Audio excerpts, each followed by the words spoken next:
يا هلا يا هلا يا هلا يا هلا يا هلا يا هلا يا هلا يا هلا يا هلا يا هلا يا هلا حن قلبي على جمرة الخير هلا حن قلبي على جمرة الخير هلا يا هلا ويا هلا ويا هلا ويا هلا يا هلا ويا هلا ويا Bismillah ar-Rahman ar-Rahim. Assalamu alaikum and welcome to a very, very cold Johannesburg, or shall I say a cold South Africa.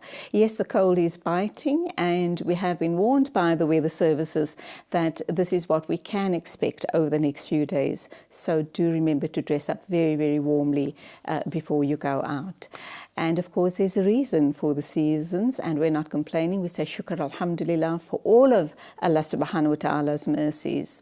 The Hajj season is now in full swing. We're into the last 9 days of this Mubarak season, and we were meant to be crossing over to the Holy Lands to speak with our crew that are out there, but unfortunately I've just heard that that is not going to happen today. So we're left with 2 interviews, which I am looking forward to. The first one with Dr. Deepa Maharaj. She's here to talk on behalf of SMAZA, but we're looking at 2 very particular issues on the show this morning with Dr. Maharaj, and that is unauthorized over-the-counter and online medication, just how detrimental it can be for your health and what are your rights as far as those issues are concerned. And then we'll be joined by Adila Buerta. She'll be here to talk to us about troubled marriages. She is from Marriage Works. She'll not only look at troubled marriages, but these sessions that Marriage Works is now holding once a month, they called the Cupcake Sessions, and she'll talk to us about the first one, which rolled out a couple of weeks ago. So we're looking forward to you keeping us company till 10 o'clock this morning, and of course the lines will be open throughout the show, so do call us and let's hear what's on your mind as far as over-the-counter, unauthorized over-the-counter and online medications are concerned, and also troubled marriages. We'll try and give you an ear and hopefully put you on track or try and point you in the right direction. But our first guest is standing by. She is Dr. Deepa Maharaj, and let's get to the heart of the matter. Morning, welcome to the show. Thank you very much. It's really great to be on your show. Now, you're a doctor of pharmacology. Yes, so I've done my PhD in pharmaceutical chemistry and pharmacology, and did my PhD in neurodegeneration. Okay, pharmacology and pharmaceutical chemistry. What's the difference? So pharmacology deals with the neurons and how medicines work in the body, how certain diseases change the body's physiological and pharmacological makeup, whereas chemistry deals with how you would put these drugs together, how they work together to be able to then help the body do what it needs to do.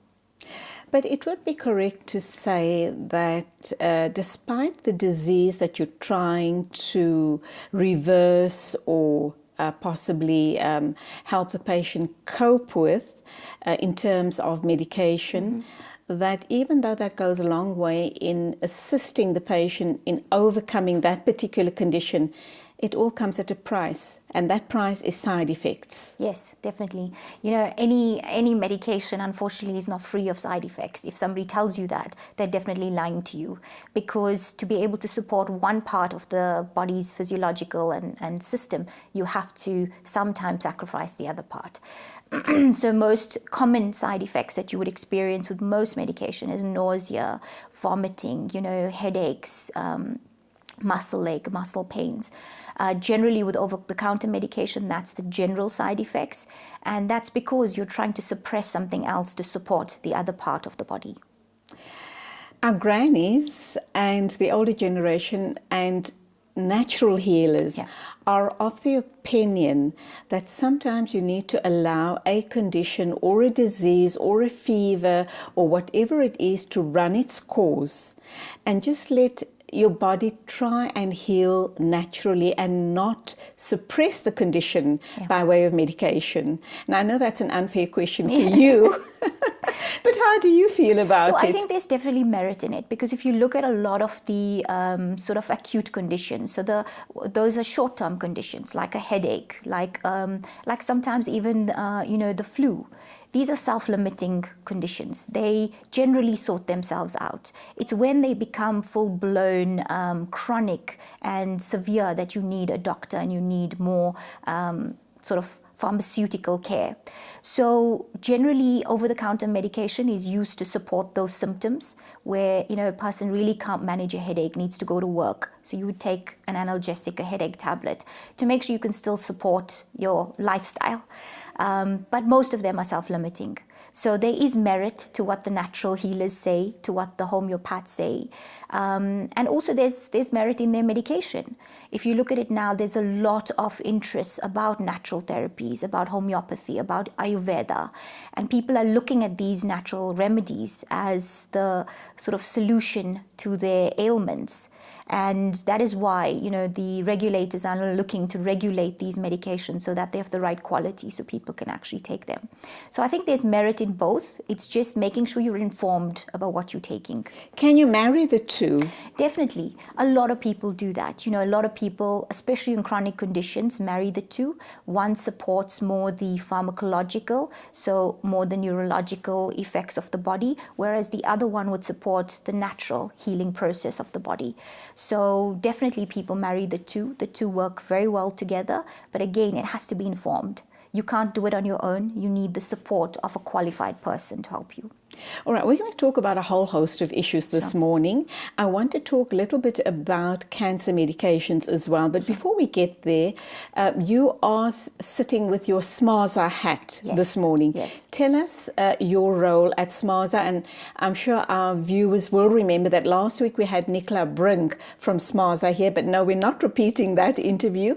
Dr. Maharaj is going to be talking about something totally different. So talk to us about the hat you're wearing this morning. So currently I sit as the SMARZA chair of the Technical and Regulatory Committee. So I deal with a lot of the technical issues, policy driving at SMARZA. So one of the critical things that we're currently dealing with is unauthorized and counterfeit medication. We had a major Indaba 2 weeks ago with a number of critical stakeholders just to talk about solutions and how we support South Africans in this plague of counterfeit medication that's coming into the country.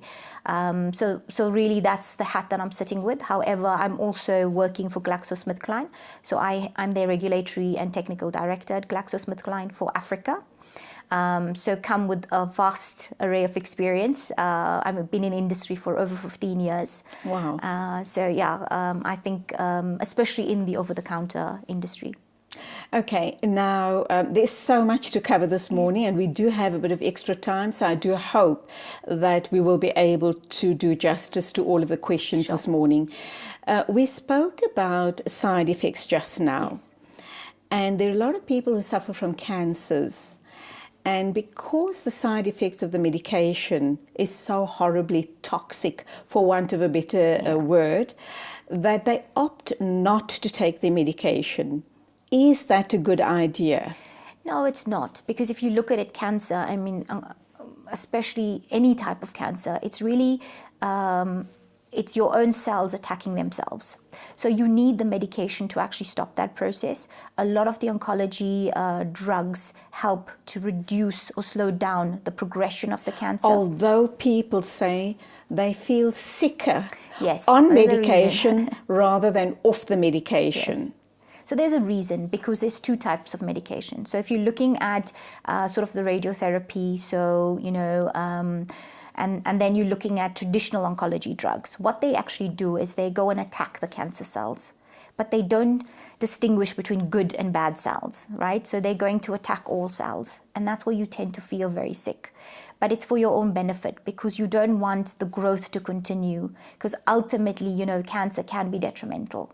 There's a lot of patients that on good therapy, pharmacotherapy, have actually gone into remission, have gone and the cancer has really disappeared almost. Mm-hmm. They don't have recurrence occurring. So one has to listen to their oncologist, one has to listen to their doctor. You do feel very sick. There are things you can take for it. Especially with the nausea and vomiting, because that's the most, I think, troubling side effect for most of these patients. There's other therapies you can take for it. A lot of patients on oncology therapy marry it with homeopathy. They marry it with things like, sort of other traditional medications, which tends to help as well. But I would really err on caution of just stopping oncology medication. Okay, we're going to take our first ad break for the morning. I'm talking to Dr. Deepa Maharaj. She is a pharmacologist, and we will be talking about over-the-counter and counterfeit medications and the dangers involved when you take medication without the proper, obviously, oversight or the proper supervision by a medical practitioner. So do stay with us, and if you have any questions or comments around medications, do call in. The lines will be open throughout the show.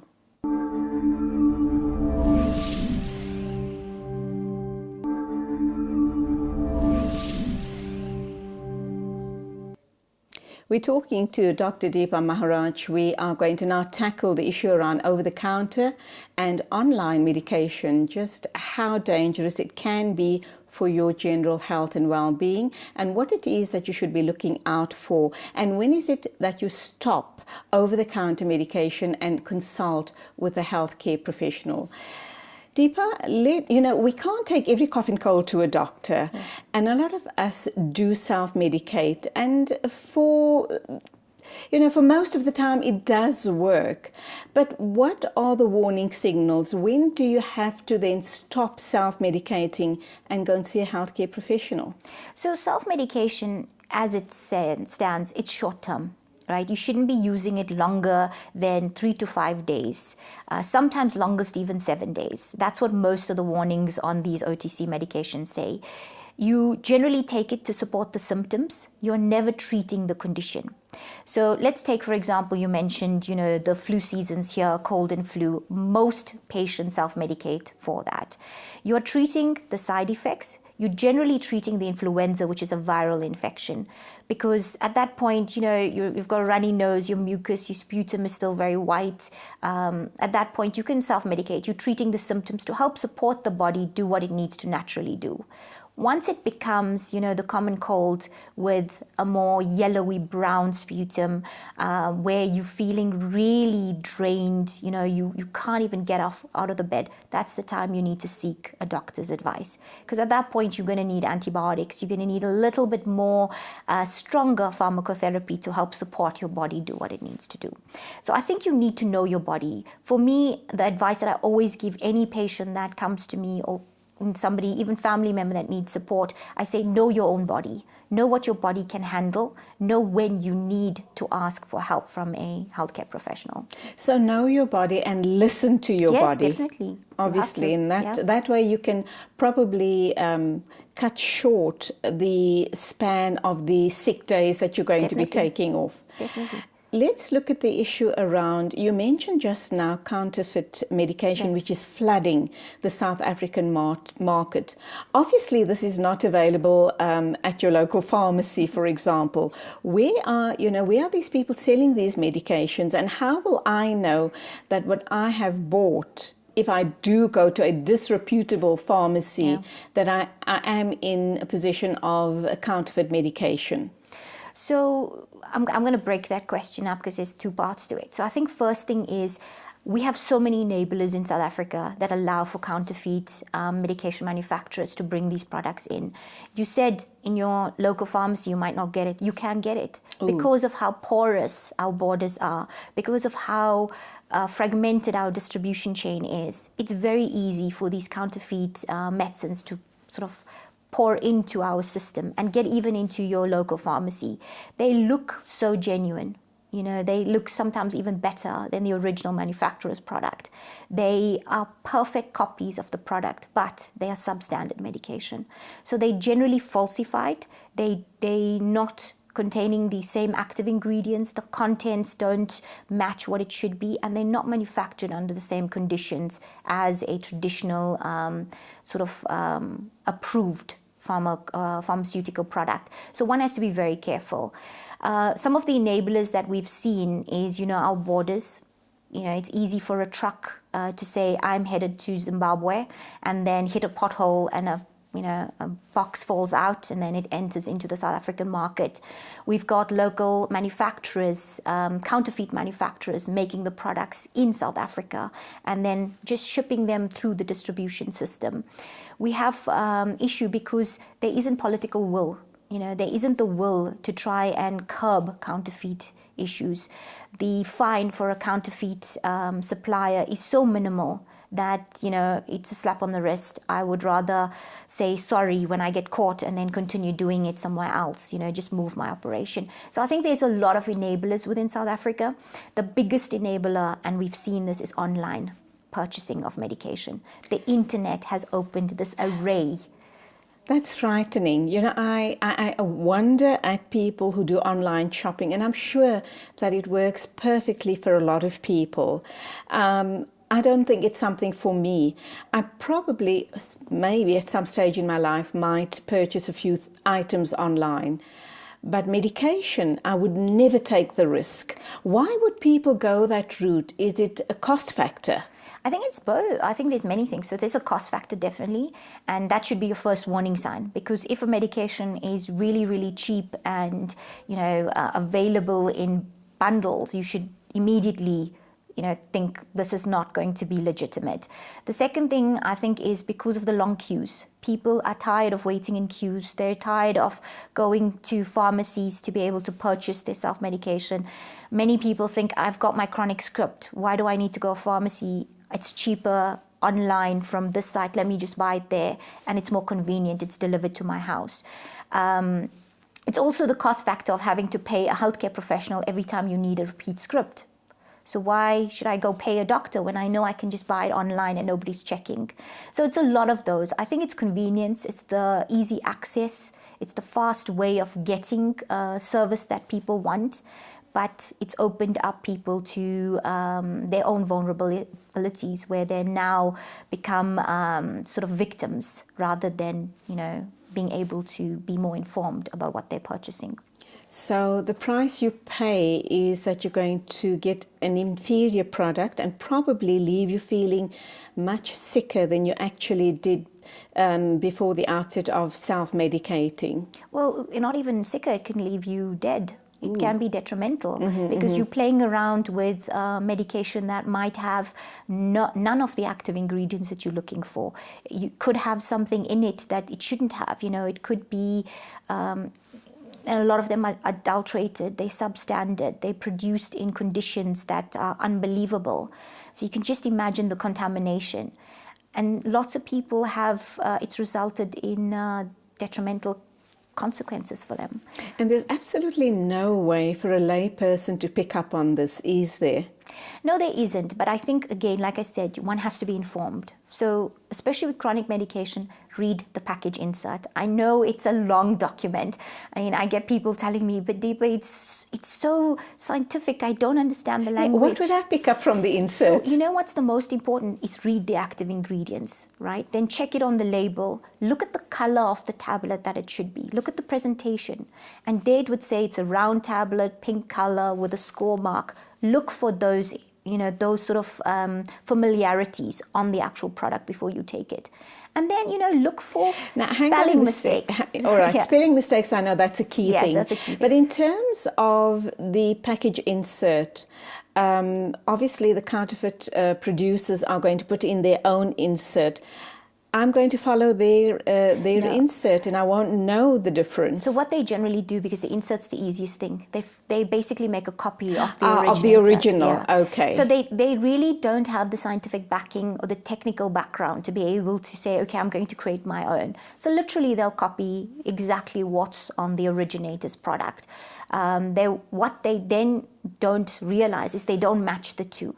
So they try to bring the product as close to the originator as possible, but there are slight differences. So you need to be able to know what you're taking And it's important that you pay attention. So that's counterfeit medication. What are the other do's and don'ts as far as over-the-counter medications are concerned? So over-the-counter medication, one has to be ensure that you are practicing what we call responsible and informed self-medication. You don't just self-medicate for the sake of it. You self-medicate because you know, I have a headache. This is going to work for me for short term. It's a tension headache. I'm going to take this product. I'm only going to take it for when I need it. I'm not taking it every day, because then you're developing dependence. You take it because you think it's going to help you for that short period of time. If you're taking it longer than required, so longer than I would say 5 to 7 days, then there's a problem. At that point, you need to be seeking, Okay, let's hold that thought. Yeah. Time for us to take our second ad break. I'm talking to Dr. Deepa Maharaj. We're talking over-the-counter and counterfeit medications available here in South Africa and the dangers as far as that practice is concerned. Do stay with us. She is with us for another 15 minutes or so, and we have a whole host more questions regarding this trend. And of course, lines are open, so we're waiting to hear from you.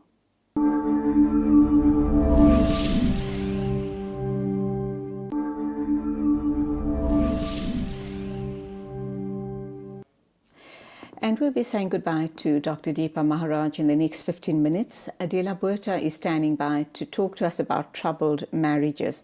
Right now, we're still looking at issues on over-the-counter and online medication. Really, the issue is around counterfeit and the fact that I think more and more people are addicted to over-the-counter medications, and I think that's a huge problem. And also the issue around counterfeit medication.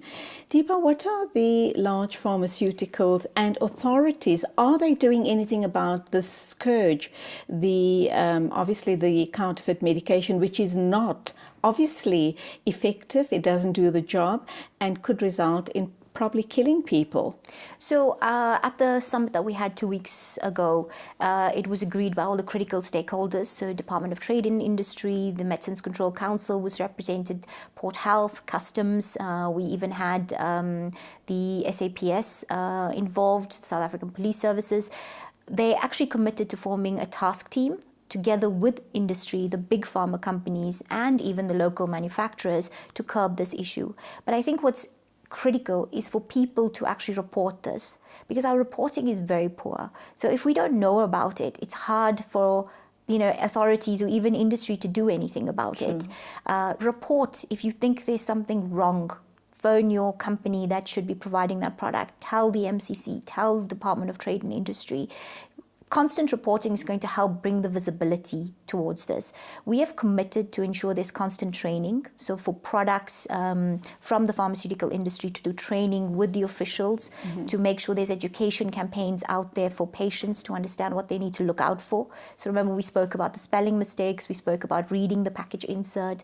So there will be all of those initiatives coming up. Okay, now I do know, and I'm sure you're very familiar with it as well, is that the medication in India is a fraction of the price that we're paying here in South Africa. In fact, I put the question to Nicola last week as well, and I put the question to you again. Sure. How safe is it? Because of the affordability of the medication from India, does it suggest that it's of a lesser quality, number one? And number two, would I be serving myself if, let's assume, I need a very expensive cancer or any other medication for a friend or family and import it from India? Is that doable, and will I be serving the purpose? So let's talk about why prices are so cheap in India. So India's patent laws are very different. They're flexible because of the population, the dynamics of the population. So India took a decision that they weren't going to abide by the international patent laws. They have their own patent laws, which means that if it's a critical medication and a company has a patent, patent will not be valid for the time frame that they would generally get it for. So generally patents are over 30 years. In India, they're not. Once that drug is available, and if it's seen to be too expensive for the Indian population, the patent is lapsed. And then a local manufacturer can actually make the same product. So it is affordable.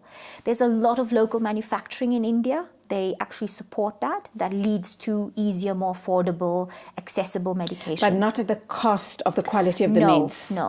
So I think India, like us, has their own regulatory authority that looks at that, looks at the quality of the products. However, the standards of regulatory review is different between India and South Africa. I think South Africa, we have very stringent regulatory oversight, which is very critical for our population. We have very different population dynamics. We have different nutritional needs, requirements. Our dietary habits are very different. Our genetic conditions are very different. We have a very high prevalence of HIV, which you don't really see in India. So our regulatory oversight is extremely stringent. About getting a service from India, I think that again needs to be informed. Yes, you can definitely bring the product in. Again, it's going to be on a named patient basis because you're going to need to get that approval from the South African Regulatory Authority. Your doctor will do it on your behalf to say there is this medication that's available in India that you need or require, do a motivation, and then check the quality of that product before you actually take it. Because I think that's the critical thing, is because our authority has not checked it, you still need to make sure that it's going to serve the purpose and it's not going to be detrimental to the patient. Okay, let's take a call. Assalamu alaikum to you, Sister Amina. Welcome to the program and thank you for being so patient. Assalamu alaikum wa rahmatullahi wa barakatuh, Apa Julie, and good morning to the doctor as well. Good morning. Yes, doctor, I actually wake up every morning with a migraine headache due to depression and anxiety.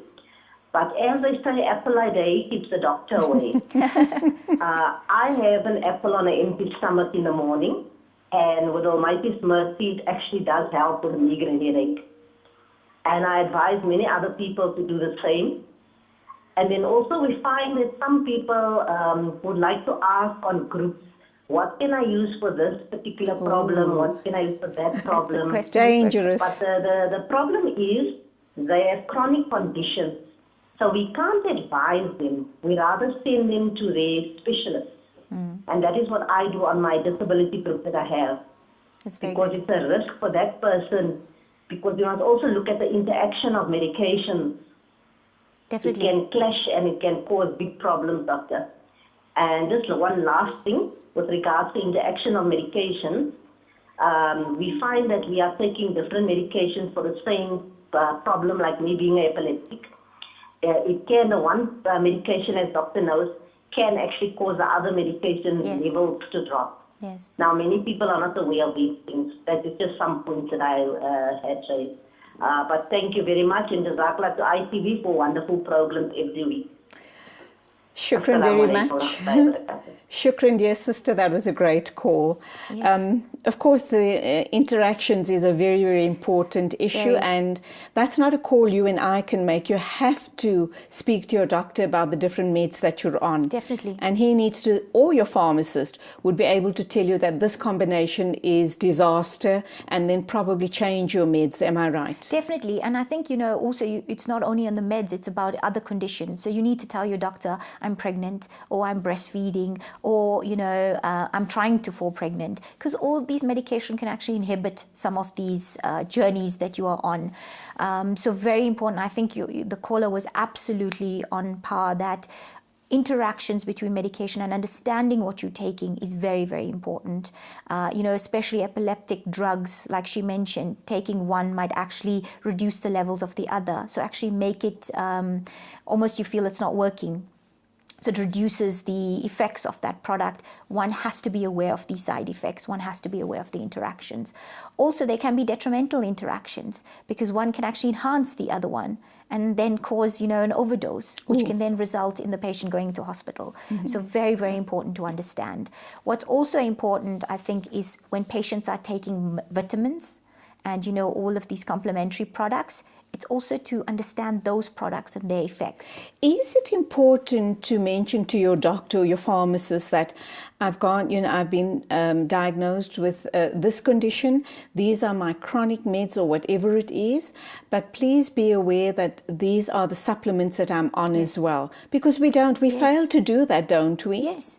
And, it's not only that, it's also to say, I'm also doing alternative healing. It's all of these things have an effect on the body. And one forgets to think that your body is trying to handle all of these different things coming at it. And to be able to support you, a pharmacist needs to know all of that. Even your doctor needs to know. A doctor needs to know that you're taking, these complementary herbs, or you're taking ginseng in the morning, or I'm actually drinking these health supplement smoothies in the morning, or I'm on USN, a lot of people on these fitness building regimes. You need to know, because they actually can counteract a lot of the pharmacotherapy that you're taking. So it's really important, and I thought that, your supplements were kind of okay and it didn't matter if you were taking other meds. When we talk supplements, what about your calciums, your multivitamins, B-Co? Even that needs to be mentioned to the doctor. Yes, because, all of them have a way of supporting the body to do something. So let's take, for example, a vitamin B complex. You're taking it because it's got all the vitamin B's in it that's supporting your body, with energy, helping you ensure that, your immune system is functioning adequately. You need to tell the doctor or the pharmacist about this so that they know what to help you with. They're not going to give you something that's then going to counter that and reduce the levels anyway.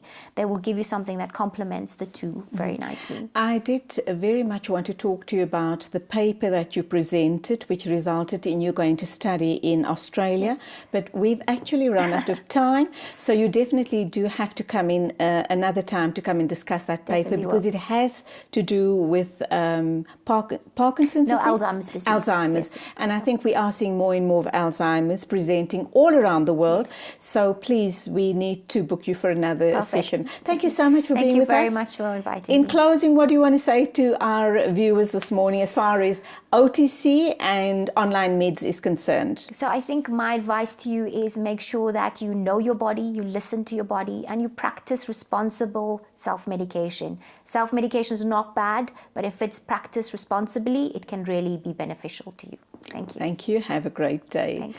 That was Dr. Deepa Maharaj talking about the importance of monitoring and being safe around online and OTC meds. Do stay with us. Adila Buerta will be joining us in a minute or two to talk about troubled marriages, or possibly how to heal your troubled marriage. Do stay with us.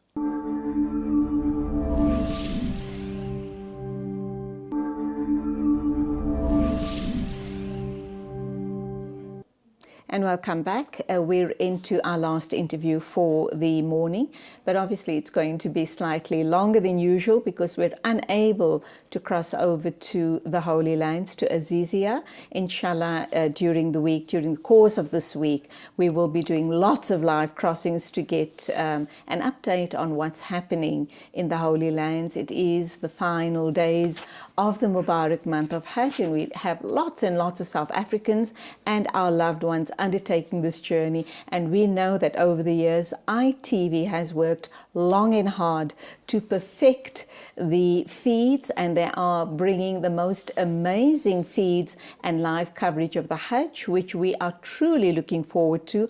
We caught one this morning with Brother Zahir, and it was amazing, and we can't wait for some more crossovers to get a taste of exactly what is happening in the Holy Lands. So all we need to say to you is keep watching all the time, because you are in for a treat, inshallah.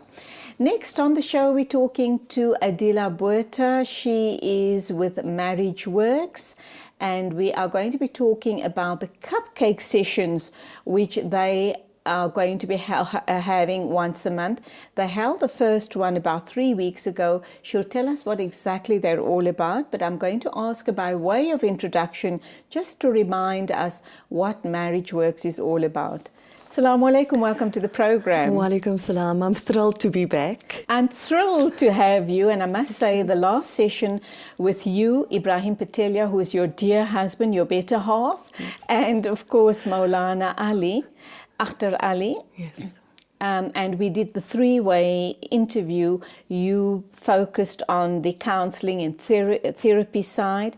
Your husband spoke about mediation, and this is all, of course, focused on troubled marriages and relationships. Let's not forget that it's not only marriages that we focus on any relationship that is in trouble. And Maulana then brought in the spiritual aspect of this very, very troubled relationship or relationships in our communities. So remind us again, what are you guys all about? Okay, so we are Mediate Works, that's the parent company. Under Mediate Works, we have Marriage Works, Commercial Works, Labor Works. Marriage Works is about family, so it's about relationships in the marriage or premarital counseling, within the marriage or post-marriage. If the marriage does not work, then we go through post-marriage counseling and mediation. As far as the premarital counseling is concerned, we do that with psychometric tests. Mufti comes in and he's got a specific tool that he uses as well. We also tap into our legal partner, which is your husband, which is my husband, yes, and his law firm, and they then look at ANC contracts or any type of premarital contract that the couple would like to go into, which is quite important actually, because when we look at divorces, the premarital side costs a few thousand rands, but divorces cost anything from 200,000 rands upwards. Ooh. So we try to avoid that cost. Inshallah. Tell us a little bit about yourself. Well, I know a lot about you, but just for the benefit of our viewers this morning, so that they know exactly who they're talking to. All right. So I've got a psychology background, and I'm registered with the Health Professions Council as a psychometrist. So my interest is psychological testing. I also do counseling for a care line. If I can mention their name, for the Islamic Care Line. Of course, go right ahead. I know you're very involved with them. Yes. So I'm a volunteer at the Care Line for a while now, and I specifically focus on marriage. So I do lots of marriage counseling there. And then in the practice, or in my practice, which falls under the Marriage Works banner, I do counseling and loads of psychological assessments. Adila, do you find, I know about 10 years ago, I know the Islamic Care Line has been in operation for a very long time. And about 10 years ago, it was still almost taboo. People were very reluctant, very especially people in our own community, simply because they were afraid. We're a small community. Everybody's connected to, everybody else. There's that 6 degrees of separation. So people were always afraid that if I go to Islamic Care Line, the whole community is going to know my business. Yeah, unfortunately, that's the stigma that counseling has. And I find that it's a big stigma in our society or our environment, but people are coming out more and more. We find that we're sometimes short of counsellors because the need is so great for all types of counselling at the Care Line. And people, it's therapy, because when you talk, you get it off your chest. And we find that, or I found that, if you keep things on your chest and you keep things within us, it eventually becomes a physical illness. So people get sick from keeping things in. So slowly that stigma is being taken away, and people are realizing the benefits of counseling. And also that they're in a very safe, confidential environment. Definitely. The same happens with our cupcake sessions. We ensure that the environment is safe, it's confidential. We lay down rules before mediation or counseling. People need to adhere to those rules. We can't have stories being told about people, and that's just not going to work. Or names being bandied about. Names as well. It's not going to work. We need people to feel safe. We need them to talk about their issues openly, and that is what's therapeutic, and eventually that leads to solutions. And all this in the name of healing our community, our marriages, our young people's marriages. Exactly. That's what it's all about. And healing ourselves. We need self-awareness before we can heal our marriage. We need to know who we are before we can heal, or try to, because we usually say we need to change him. But it's the change within ourselves and the change in the marriage that creates a healthy marriage. Absolutely. There's that saying, be the change you want to see around you. Yes. And I often tell that to young people, you know, when there's this to and fro going on. I'm not going to give in, or I'm not going to negotiate, or I'm giving too much in the marriage. And I always say, but be the change you want to see around you. Because once you start changing your behavior, she or he will notice it and they will respond positively to that change. Yes, that reciprocation definitely happens. And that's what we talk about all the time. One party says, or the wife says, why should I always be the one that's giving? I always look after the kids. And he takes advantage of me. He takes me. advantage. He sits on the couch, slouched, with the remote control in his hand. And that's what I always hear.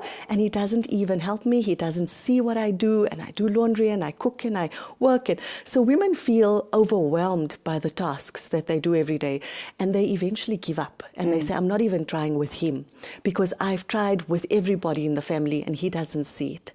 But I always say, what about if you bring him a chocolate? A small thing. So bring him a chocolate home. You're standing in the queue in Pick n Pay, and you see his favorite chocolate in the aisle. And while you're waiting to pay, you pick it up and put it in your trolley. And when you come home, late in the evening when you're alone, you say to him, I have a surprise for you. And he says, what? All excited. And you take out this little chocolate, even if it's a Kit Kat or a 5-star, whatever it is, and give it to him, just to see that excitement on his face, because he knows that you thought of him. Absolutely. During It's a the small day. gesture, but it's the thought behind that gesture. That's exactly it. Adila, let's talk about, and I think this is a great innovation on the part of Marriage Works. I was very excited. Unfortunately, I couldn't attend because the time clashed with my programming. But I think it's a brilliant idea. You guys have come up with something called the Cupcake Sessions. Now, you've had one a few weeks ago. Is this going to be a regular occurrence? Yes, hopefully. We are hoping to have these sessions at least once a month. We've got 2 planned for next month, which I'll tell you about. But I'll tell you what the cupcake session essentially is. So the reason why we call it cupcake session is because a coffee and a cupcake is comforting. Oh, of course. Yes, it's comfort food, and we want people to come to a comforting environment. So these workshops are interactive and they are informal. We have a facilitator who chooses the topic and then keeps within those boundaries.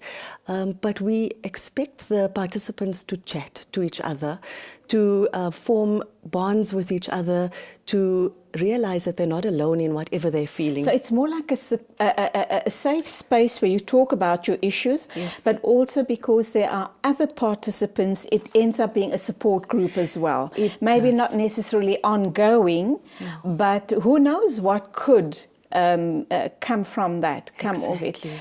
But now, what about when people now start putting the issues on the table? Yeah. Obviously, that one cupcake session is not going to solve the problem. No. Do you then do follow-up after the cupcake session? Yes, they generally then decide whether they'd like to come for counseling and talk about their issues, or whether they're happy with just that session, or they want to talk to somebody else. So if I find that what they want to talk about is out of the scope of my practice, I will then refer them to an appropriate counselor or a professional. But if they put too much on the table, they then realize that they put too much on the table if they have. But in the session, we have rules for confidentiality, and we don't allow anybody to talk about the issues afterwards, or specific people afterwards. And what we've realized is, as professionals, I don't have all the answers, and I don't know exactly how to deal with everybody's issues. So I try, but my profession is I have to grow within the profession, and we have to grow constantly, and I have to learn constantly. So what happens is the rest of the participants have very good ideas of how things have worked for them, or what specifically are their issues and what they can't get around. And that's why we've decided to have interactive sessions, so that people can then support each other and say, wait, this has worked for me, why don't you try it?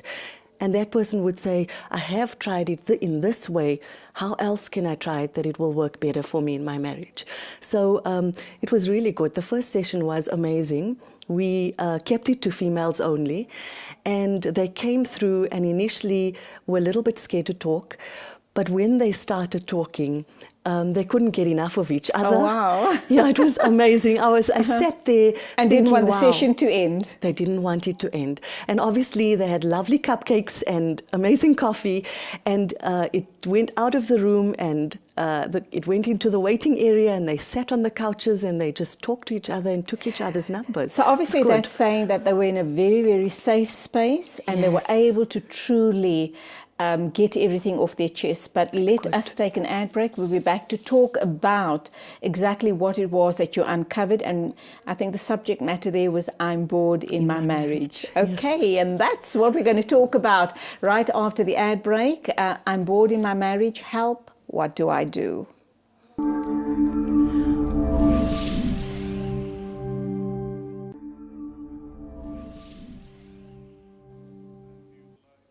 Welcome back. We're talking to Adila Buerta. She's a psychologist. She also volunteers at the Islamic Care Line, and we're talking about the cupcake sessions that Marriage Works are presenting once a month. They've just had one a few weeks ago, and there are 2 more in the pipeline. They're based in Rosebank, Johannesburg. So if you are interested, Adila will leave us with their website address, and you can just go onto the address and then check out for yourself and book yourself onto one of these sessions. Now, you've told me something really interesting during the ad break. The future cupcake sessions, tell us about those. Okay, so we have 2 lined up in September. The first one is on the 9th of September, and it is with Mufti Akhtar Ali. He will be talking to men only. Targeted at the men in our lives. Yes. Brilliant. And the subject will be similar to the one that we had for the females only, which will be, I'm bored in my marriage, or I have frustrations in my marriage. And let the men talk about it in their own comfort zone. Because when we mix men and women, somehow they restrain themselves. Of course. They're scared to talk. And people are scared of their spouses. What is my spouse going to say when I get home? How dare you brought that issue up in such a public forum? Exactly. Now people know what we're going through in our marriage. So he's going to target the men only. Let them come, let them feel safe to talk about what their frustrations are, what their issues are. And then the third session, we'll be hosting Gulshan Hussain, who's an artist. She's going to be doing therapy through art. And that will be held the weekend after. So I think that's the 16th. Or the 19th of September. Brilliant. And we have hosted her. I've hosted her on my show, and so has Zahira Baum Ismail and I Trend. She sounds and looks amazing. Let's get to the issue around when people come to you, you're a counselor, you're a therapist, and people say to you, I'm bored in my marriage. I'm a woman, things are so stale in my marriage. Please help, because if I don't do anything now, this marriage is going to break up. What are the simple and the few easy to do tips that can start injecting excitement, love and respect in that marriage all over again?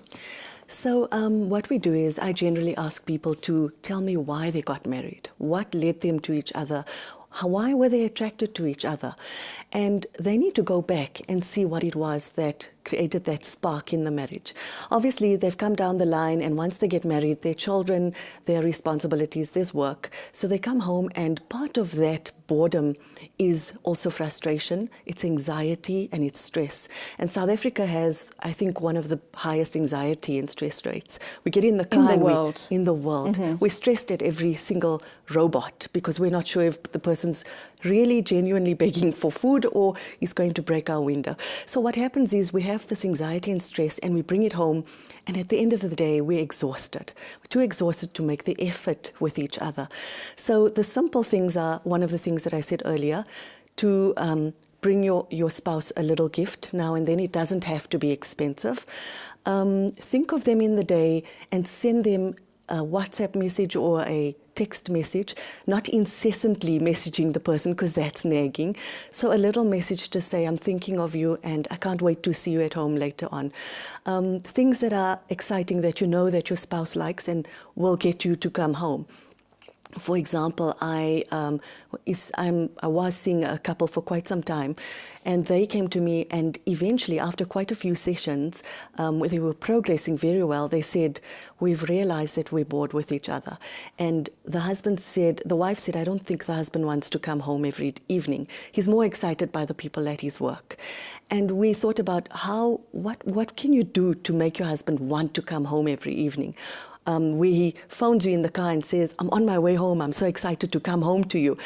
And only you know your spouse, and you know what makes them tick, and how to make them come home in the evening and let them be excited. A man doesn't want to come home to a nagging wife, and a woman doesn't want to come home and see her husband slouched on the couch and Or not very assisting. grumpy if he's had a hard day at work, comes home, kicks the dog and takes it out on the wife and the children. Exactly. And somebody told me the other day, they said this is applicable to men and women, that they call it the Samira effect, where you come home and the wife is in the Samira and she's got the smell of vagar in her hair. Apparently, But it's true. It's true. So really, basically what you're saying is that the woman must make sure that before hubby comes home, she goes and pretties herself up for him. Yes, pretty yourself up for him. Call him into the kitchen and say, "I baked your favorite biscuits." He knows you're going to share them with the kids and share them with your mother-in-law when she comes over for tea. But he'll get excited because you thought of him in the day. So these are little things. But the one thing that we uncovered in the cupcake session is that us as women don't ask for what we want. We expect our spouses or husbands to guess that we want flowers, or we like chocolates, or the type of chocolates we like, or the little things that we want him to say to us. So we go through the marriage getting more and more frustrated because he doesn't give us the things that we want. And women think that men must just think up these things. And you don't. really hit it on the mark there, because I'm now thinking we're complaining all the time, we're nagging all the Yes. time. We're talking about the things we don't like, the things we don't want, but we don't verbalize what we need, what we want, and what's going to make us feel good. Exactly. But do you then not think that the man might think that we're too demanding? Well, it's the way in which we say it. So communication's all about it. I mean, we can walk past a store, for example, the Lind store, and say to him, "Have I told you how much I love Lindor?" He knows that. But he's going to look at you like a little child who is so, when a child wants something and they ask you for it in such a sweet manner, he's going to look at you, and the next time he sees Lindor, he's going to think of you. So it's the way we ask for things. We have to say, "I really love daisies. Do you know I really love daisies?" But just in passing, not "I really want daisies and on Friday you've got to bring them for me." It's the way in which to say it sweetly so that he remembers it or he gets the hint. And the same with the husband. He's got to say, "I love custard biscuits. You know, I really love them." Even if you go out and buy them, bring them home for him. So it's the little things, because this is the bond. The husband and wife are a unit, and we have to make each other happy. We don't want the other party to go out and look for that excitement elsewhere. Absolutely. And if you try and introduce these little tricks in Yes. your lives, start slowly. Your expectations shouldn't be too great or too high, because as you start introducing these small steps, eventually he is going to notice, and he's also going to start making a difference. And of course, you'll see all of those difference behind your bedroom door, obviously. Exactly. There's also issues around in this very stressed world that we're living in, that men are very, very grumpy a lot of the time. And instead of being sweet and charming, we then end up snapping back at them. So you have two people going at each other all the time rather than killing him with kindness. Exactly. Kill him with kindness. I like that. And also, if he brings you something, if he brings you a Kit Kat and you really wanted Lindt, say thank you. Tell him how grateful you are. Share it with him. Make him feel like you really, really appreciate it. Because what happens is the next time he sees a Kit Kat, he's going to say, "I know she likes that, but I know she likes the Lindt more." If they're next to each other, he'll know which one to choose for you. So it's not only about doing and asking for things that you want. It's about showing appreciation, telling him how much you like what he brought you, telling him how excited you are. Show the excitement so that he knows that what he's doing is getting a positive response. Adela, the last time you were on the show, we spoke about the honeymoon phase being before the marriage, or possibly even in the first few months of the marriage, and then after a year or two it totally dissipates for a whole host of reasons. There's also issues around in-laws, there's issues around children. If you have a child that is probably troublesome or a sick child, all of that is going to impact on your marriage. It's going to drain you. Then there's also the name and blame game, which, you know, you keep pointing fingers. It's because of you this has happened. It's because you were a bad example. Look what the child's turned out to be. It's because of you we're having so much of interference, or because of your bad choices we don't have enough money to pay our debt, etc., etc., etc. And those are really big issues. If you don't get them right, your marriage is going to break down. Exactly. That is so true. And that's also the way we communicate with each other. But unfortunately, we have those stresses. Now, there's the one issue of the in-laws. Okay, that is a very, very big issue, and I think we need a lot of time around that. We do. So let's take an ad break, and then we'll focus all of our time and energies on the issue around in-laws or outlaws. Okay. I'm talking to Adela Botha. We're talking troubled marriages. We're talking about Mediate Works cupcake sessions, which they run once a month. I think it's free of charge, or there's a small donation of 20 odd rand, but something you really need to think about attending. But more about Mediate Works and the in-laws right after the ad break.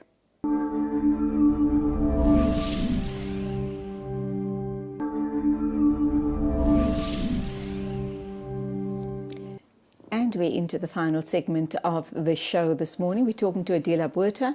She's a psychologist. She also volunteers at the Islamic Care Line. And of course, we're talking about troubled marriages. We're talking about the cupcake sessions. And we're now coming to the minefield, where we talk about interactions or issues around the in-laws. Adela, isn't that a bit of a cop-out? Whenever we have a problem, then it seems to stem from my meddling mother-in-law or troublesome father-in-law, or these people that don't know when to go home, they visit way too often. And it seems that then that's the problem. The in-laws are too interfering. It's very easy. Or so we think. Yeah. It's easy to blame them. They're the ones who are our parents but are not our parents. They deserve the same respect, but we don't give that to them. And when it comes to in-laws, it's really difficult. Like you said, it's a minefield, because all of us come from our own homes where we were brought up by a set of parents who had a set of rules. And we get married to people, generally we get married to people who are opposite to us. That's a whole other topic also. And then they come with different parents. So we generally compare the two sets of parents. And when we see the differences, we feel that our parents were always right. Our parents brought us up in the best way, and those parents are the problem. And we're actually doing a disservice to ourselves and to them, because what we're not appreciating is that everybody's different, and we need to respect and appreciate those differences. Unless, of course, there's something really badly wrong with those people. They're very destructive, or, you know, they just have really very, very bad social ways. You can then understand. But generally speaking, people are good. People are good, and they want to be treated with respect, and they will reciprocate with that respect. And we find that with a lot of in-laws, that once you're kind to your mother-in-law and good to her, she will do the same for you. But we need to, it's about the communication, because by saying nasty things to our husbands about our mother-in-laws and father-in-laws, it's just going to create a bigger rift between the husband and I. So he is then going to look at the daughter or the wife as an outsider, or somebody who's trying to create a problem in the marriage. And I've also heard people say that their mother-in-laws have called them outsiders, which is also creating the rift between the husband and the wife, because now the husband needs to choose between his mother and his wife. And of course, if the mother-in-law calls you or labels you as an outsider because you're not from the same gam, or Yes. maybe you're a revert, or whatever the issue is, you are going to feel marginalized. You are going to feel marginalized. You're going to feel like a stranger in your own home. And then... And not fully accepted and not fully loved. No, not at all. And what happens is it tarnishes the person a little bit. And that becomes bigger and bigger as the relationship grows, because the mother-in-law is not going to give up. Or in the case of the daughter-in-law, she won't give up. So what happens is the fight becomes bigger and bigger, and they don't realize that they're actually affecting each other emotionally. And that emotion becomes so big that at some point it's got to break, or something's got to give. And sometimes it's the relationship between the in-laws, that the in-laws are now not invited to my house or not allowed in my house, or it ends up in a divorce. And this is all because of something really petty. So keep the respect, I feel, and allow the husband also to have a relationship with his wife. For example, somebody told me that her husband used to come into the kitchen with her after work every evening. He couldn't chop properly and he couldn't grate properly, and he'd stir the pot a little bit now and then, but they had their 30 minutes to themselves. Quality time, which we stress on so much. I mean, the 30 minutes doesn't necessarily have to mean making a cup of tea and then sitting in the lounge all formally and talking to each other. It could be anywhere in the house. So they spent 30 minutes together in the kitchen every evening, and he loved it because he was sitting there with her and asking her about her day, and she would ask him about his day. And his mother came along and said to him, she labeled the son. She said to him, "You are a bylaw for being in the kitchen with your wife." Right. And he felt so hurt by that because his mother labeled him, that he left the kitchen, never went back. So that quality time between the husband and wife was then strained. He didn't get to speak to her. He sat on the couch, not having anybody to talk to. His mother also wouldn't talk to him. And by saying something that small, and perhaps the mother said it innocently, she created such a big problem in the home, not realizing that she created it. Now, Adina, when someone comes to you with a problem like this, or any other problem as far as a mother-in-law, daughter-in-law dynamic is concerned, what's the best advice? And I know counsellors don't generally give advice. Yes. You kind of conduct the interview or the discussion in such a way that people come up with their own solutions. But in your view, what would you say is the right way to go around repairing those relationships? So again, communication is key. We'll speak to the husband and wife and see how they can talk to the mother and say to her, "Look, the reason why I was in the kitchen is because I had quality time with my wife in the kitchen, and I'm not there taking away the tasks of the woman, or I'm there to assist her. And there's nothing wrong with it because it gives us time together. And Mum, would you like to join us in the kitchen sometimes? Because we'd like to hear what you have to say and how your day was." And include her. Perhaps she felt excluded. So they need to decide how they're going to talk to the mother about this. They know her better than I do. So what would be the best approach for her to realize that her son is really not being a bylaw, but he's actually being a man by being in that kitchen? One of the other major problems in a lot of marriages, a lot of marriages have this problem, is the visits to the in-laws, the boy visiting the in-laws and the girl, this time, there's this big fight around how much of time you spend with your parents and how much time I spend with my parents, or, should we be spending time together or not at all, or if they have a fight, then I'm not going to your mother, and nonsense like that. And it may sound petty as we speak about it, it may sound pretty stupid as we speak about it, but it has huge repercussions because families absolutely break down. With these what we perceive as being little issues, but it blows up and it ends up being huge family deal breakers, really. Yeah, that's exactly what it is. The typical example is the Eid day, where we're going to spend Eid and how much time are we giving to each party or each person's parents' home. And this is something that we like to discuss in premarital counseling, because these are things that we take for granted. And when we get into the marriage, we say, oh no, but every Sunday we've got to spend it my family. And he says, no, well, I'm used to being with my parents every Sunday. So these are the things that they need to discuss in the premarital counseling. They need to come up with constructive solutions on how they're going to spend their Sundays, if it is Sunday that they spend at their parents. Are they going to share the Sunday, or are they going to now give one Sunday to your parents, one Sunday to my parents? Now, let's assume there was no premarital discussions. This is a 10 or a 20-year-old marriage, and these are the problems that are surfacing. Yeah. How do you advise the couple to go forward? Should the two sets of parents be involved as well to understand these are the issues, and if we don't try and fix them now, this marriage is going to break up? Yeah, so if it's a really big issue where both the parents are involved, then we try to get them into a session to discuss the issues as well. But we try to work out the issues with the couple themselves. They need to come back with solutions because they have the solutions. They can't transfer those solutions onto the counselor. The counselor is there to guide them. So they need to come up with the solutions and decide how they're going to fix it. Generally, if they want to fix the marriage, they will come up with the right solutions. They will decide that they're going to give in a little bit. So I am going to give you 4 hours on a weekend. We're going to go to your parents. Will you give me 4 hours as well?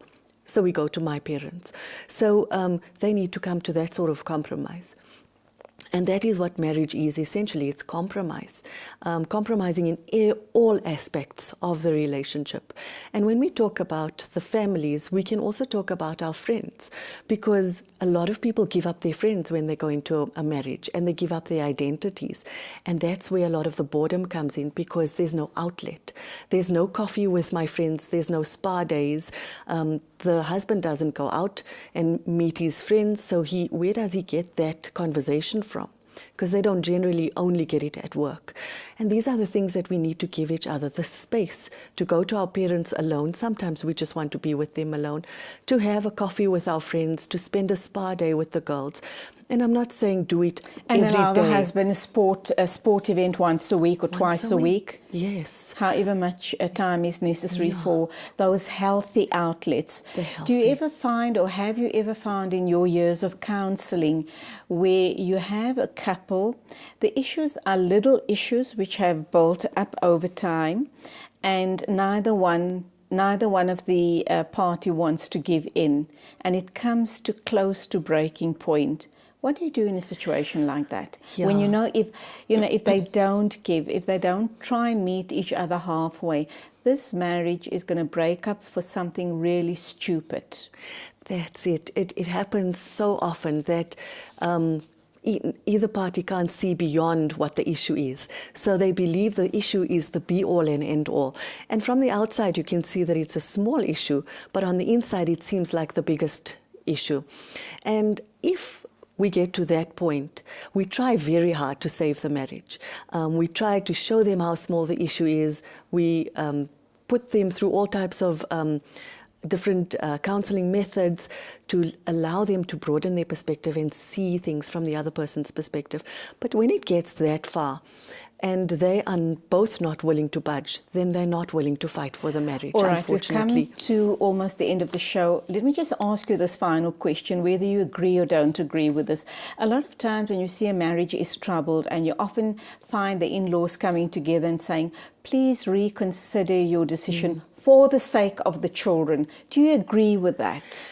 That's a difficult question, because maybe the children would be happier in the marriage, but I find that in a lot of cases the children prefer when the husband and wife split up, because they find that going to the mother's house is calming, and going to the father's house alone is calming. Having them together in the same home Is explosive. Is explosive. And unfortunately, that's all we have time for. It was fascinating talking to you, and we can't wait to have you guys in again to talk about your next cupcake session. Thanks. That was Adela Buerta from Marriage Works, talking to us about cupcake sessions, boredom in marriages, and non-compromise, which can lead to a breakup of what could be a healthy marriage. We hope you've enjoyed our company as much as we've enjoyed being with you. Till Saturday morning, as always, don't forget to look out for our live crossing to the Holy Lands. The ITV team is in Azizia, and they are going to bring you the most interesting Hajj coverage, I think the best ever this year, inshallah. So do look out for that. Till Saturday morning, as always, it is Khuda Hafiz from me, Julie Alli, and a big thank you to the Let's Talk production team. يا هلا يا هلا يا هلا يا هلا يا هلا يا هلا يا هلا يا هلا يا هلا يا هلا يا هلا يا هلا يا هلا حن قلبي على جمعة الخير هلا حن قلبي على جمعة الخير هلا يا هلا يا هلا يا هلا يا هلا يا هلا يا هلا يا هلا يا هلا يا